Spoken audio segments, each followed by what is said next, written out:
As watch collectors, I believe that we're heavily influenced by social media. I would say 70 to even 80% of the influence we have as collectors come from social media like Instagram and YouTube. But the thing is though, that some of the influence could be good and some can be bad.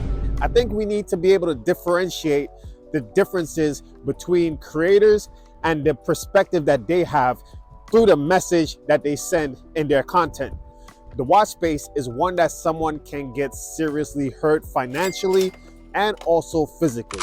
From not being able to understand the value of a timepiece to not being able to spot a fake, and also overall safety to walking around in public not knowing how your environment and other people can affect you while wearing an expensive luxury watch. On my channel, I've made videos where I've discussed my experiences encountering fakes to even having an attempted robbery while trying to sell a watch. Be cool, honey bunny, be cool. And the reason why I tell you guys these stories and my experiences is so that you guys can avoid the negative experience that I've experienced. So for the type of content creators that's out there, there's one that's the dealer. That's the person that's just all about the money, don't really have too much of a passion for learning about timepieces, but just all about sales. Then there's the enthusiast. That's a person that just collects watches and just loves talking about watches on YouTube. That's pretty much me. Then the next person is the enthusiast that turned into a dealer. Now, I'm a creator, but at the same time, I do consume, content. So this is the type of creator that I actually enjoy the most. I enjoy the enthusiast that turned into a watch dealer. A good example of a person like this is Adam from Mentor Watches. He's a vintage watch dealer, and I believe his passion for timepieces is so deep. His knowledge on timepieces is on another level.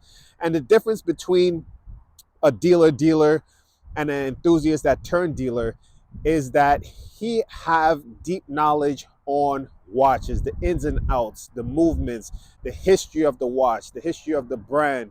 And that's where I receive a lot of my knowledge from, is content creators like this. Not like the other creators who are just dealers who just got into the business to sell timepieces.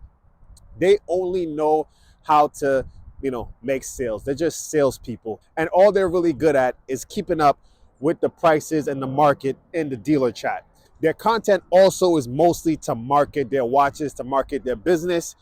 Unlike the enthusiast that turned dealer, like Adam from Mentor Watches, he's marketing his timepieces, of course, but he's also educating and helping us understand the history of certain timepieces, what to look out for. And I think it's way more important to have that aspect in your content, not just sales and trying to, get people to come into your store and buy your watch, but to teach and to educate. Now, I would consider my channel to be a small channel, but it's a great balance between educational and at the same time entertaining. I want you guys to be entertained, but I do want to share my knowledge and experience so that you guys could learn from my experience. Now, let me give you guys an example of how social media can affect you and influence you on a negative and also on a positive. Here's the positive. So for some people, and actually I would say most, the first time they heard about heritage as far as having timepieces passed down from generation to generation, the first time was on YouTube.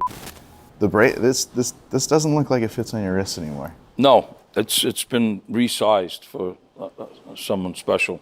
I was so touched, about this watch. I decided to pass the torch, and so my first watch came off of my wrist, and this was a very deep moment for me to pass this on to EJ. So he's resized it to him.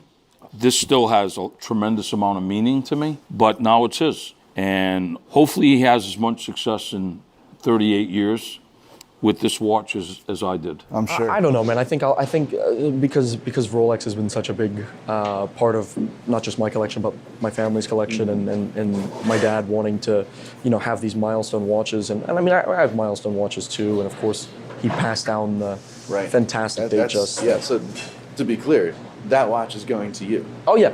Your father's first watch, Yeah. the watch he got when he made it, is going to you. It's on my winder. A blessing and a responsibility too. No, absolutely, and funny enough, when we I totally believe that having heirlooms and things to pass down to the next generation, like your kids, is very important. Is a way to transfer wealth down to the next generation, but also to carry on stories and pretty much tradition to your kids, the next generation. So I believe overall that this is a good positive message and influence to share to other watch collectors. Now for the negative influence that could happen to some of us if we watch certain content on YouTube. And is where we get caught up in collecting and buying only hyped timepieces. I believe that this is a rabbit hole you should avoid and not go down, because it isolates you and keeps you away from actually finding and seeing beautiful, amazing timepieces that are out there. I believe as watch collectors, we should avoid being shallow and we should go deep. We shouldn't just stick to the Rolexes and the GMTs and the Hulks and the Batmans and all these timepieces that are talked about often.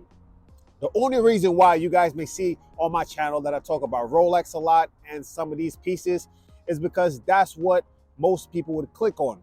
But the thing that I do is that once you click on it, maybe the title or the thumbnail, I also put in my point of view and my opinion on a wide range of timepieces. But the keyword Rolex stands out, so that's what I use to get you guys in to watch some of my videos. Guys, thanks for watching. Hopefully you guys understood the point. I want you guys to give this video a thumbs up, share it, subscribe if you haven't subscribed yet. And also turn your post notification on, because I've realized that a lot of people don't have their notifications on and they don't even know that I have these videos up currently.